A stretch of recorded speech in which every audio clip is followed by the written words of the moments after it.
प्रिय बंधुओं, जय श्री राम, राधे राधे।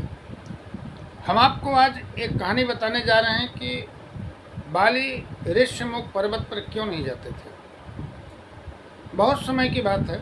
किसी भी कहानी के पीछे कोई ना कोई बात तो होती है ना। कुछ श्राप होता है, कुछ अपशगुन होता है।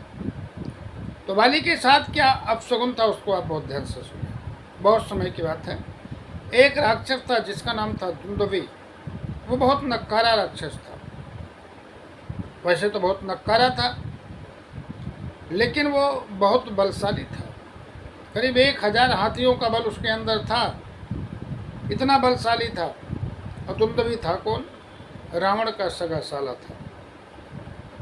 मयसुर राक्षस का बेटा था, मायासुर, जो बहुत बड़ा वास्तुशास्त्र का ज्ञाता था।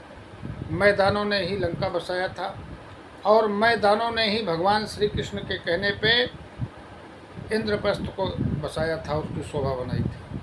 उसी मैदानों का वो पुत्र था और मंदोदरी का सगा भाई था और रावण का साला था। उसमें बल जब बहुत हो गया, इतना अहंकारी हो गया कि वो अपने जैसा कोई व्यक्ति ढूंढ रहा था जो उससे द्वंद्व युद्ध करे, कुश्ती लड़े। तो एक दिन उसके दिमाग में बात आई और वो चला गया समुद्र के पास कि तुम मुझसे कुश्ती लड़ो, मैं तुमसे द्वंद्व करना चाहता हूँ। हमारे अंदर बहुत ताकत है, मैंने सुना है। तुम हर चीज़ को बहा ले जाते हो, जरा मेरी ताकत के सामने आओ, आज 2-2 हाथ हो जाए।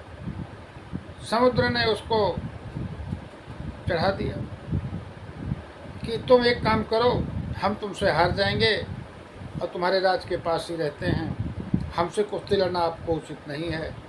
आप हिमालय के पास जाइए, हिमालय से कुश्ती लड़िए, वो आपसे लड़ेंगे। ऐसा मन में सोच के विचार लेके कि मैं हिमालय से कुश्ती लड़ूंगा और हिमालय को पराजित करूंगा, दुंदुभी पर्वतराज हिमालय के पास पहुंच गया। अब पर्वतराज हिमालय को चैलेंज करने लगा, चुनौती देने लगा।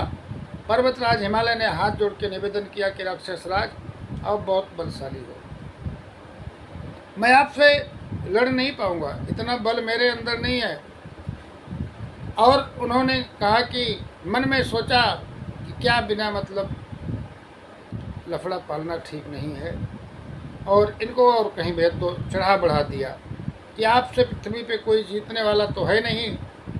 एक मैं आपको पता बताता हूँ, आप वहाँ जाइए, हो सकता है वहाँ एक व्यक्ति है जो आपसे कुश्ती लड़ने की इच्छा आपकी पूरी कर सके। आप वहाँ चले जाइए, आपके लिए बहुत सौभाग्य की बात होगी। अब दुंदुभी ने पूछ लिया कि कहाँ पे? तब उन्होंने कहा कि किष्किंधा पर्वत के पास छोटा सा एक राज है जिसका नाम है पंपापुर। वहाँ 2 भाई रहते हैं, सुग्रीव और बाली। आप उनके बड़े भाई बाली से जाके कुश्ती लड़ें, द्वंद्व करें, वो आपकी इच्छा पूरी कर देंगे। अब पर्वतराज हिमालय ने उसको चवन्नी दे दी कि ले बेटा जा, क्योंकि उन्हें पता था कि बाली के सामने जो लड़ेगा आधा बल उसके अंदर, उसका बाली के पास चला जाएगा। अब दुंदुभी समझ नहीं पाया, अहंकारी था ना, बाली के पास चला गया, उनके घर के सामने जाके चुनौती देने लगा। बाली दुंदुभी को पकड़े और युद्ध होने लगा और कुश्ती इतनी जोरदार हुई कि बाली ने उठा के पटक दिया। और पटक देने के बाद इतना मारा, पटक पटक के उसकी एक एक हड्डी तोड़ दी और वो मर गया। और उसे वहीं से उठा के बहुत दूर फेंक दिया। वो जाके ऋष्यमुख पर्वत पर गिरा, जहाँ पे एक महात्मा जी तपस्या कर रहे थे, मतंग ऋषि। मतंग ऋषि ऋष्यमुख पर्वत पे सबसे ऊपर बैठ के तप कर रहे थे, जहाँ कोई उनको परेशान न कर सके, उनकी तपस्या में खलल न डाल सके। अब वहीं जाके दुंदुभी गिरा, मतंग ऋषि की आँख खुली और उन्होंने श्राप दिया कि जिस दुष्ट ने मेरी तपस्या करते समय मेरे पास इस राक्षस को मार के फेंका है, अगर वो कभी इस पर्वत पे आया तो उसके शरीर के 1000 टुकड़े हो जाएंगे।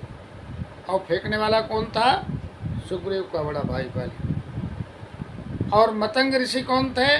मतंग ऋषि वही थे जिन्होंने माँ सबरी को बताया था कि यहीं तुम बैठ के तप करो, मंत्र दिया था, एक दिन भगवान तुमसे मिलने तुम्हारी झोपड़ी में जरूर आएंगे।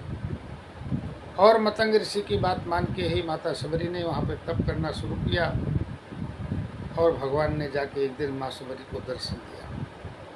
सुग्रीव इसी कारण जब बाली ने मार के घर से भगा दिया तो ऋष्यमुख पर्वत पर आए थे, क्योंकि वहाँ कभी बाली नहीं आता।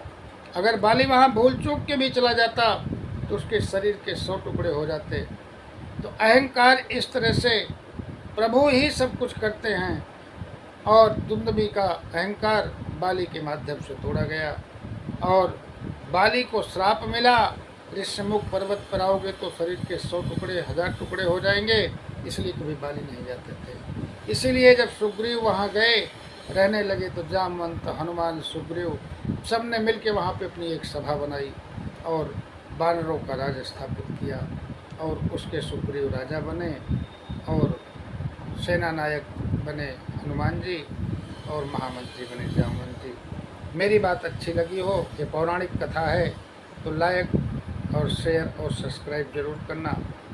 मेरी बात को बहुत ध्यान से सुनना, जब तक आप पूरी कहानी को सुना करें तभी पूरी बात आपको पता लगेगी। राधे राधे, जय श्री राम। जानकारी अच्छी लगे तो शेयर जरूर करना। भगवान आपकी कृपा करे। तथास्तु, कल्याण हो, भगवान खुश रखे। राधे राधे।